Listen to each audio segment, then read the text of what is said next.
Des villageois mutilés à coups de machette et attaqués avec des armes à feu. Les violences qui secouent Jos et ses environs dans le centre du Nigeria ont fait des centaines de morts ces dernières années. Les affrontements opposent essentiellement des membres de l'ethnie Hausa Fulani musulmans aux Birom chrétiens. Ils ont pourtant coexisté en paix pendant des décennies.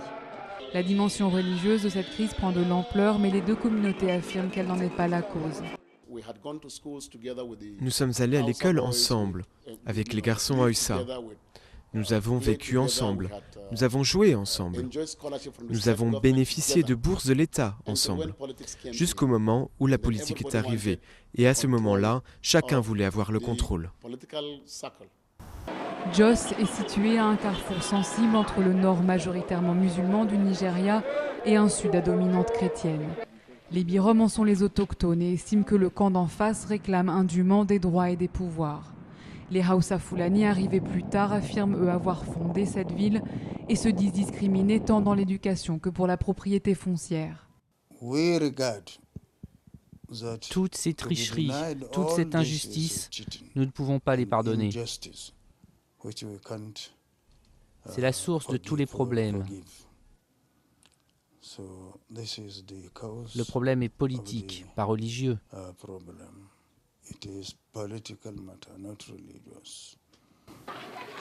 La crise a atteint un pic en janvier 2010.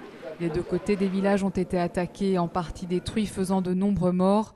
Dans le centre de Jos, le quartier Ali Kazaore, où cohabitaient Birom et Hausa Fulani, s'est lui aussi embrasé et a depuis été déserté.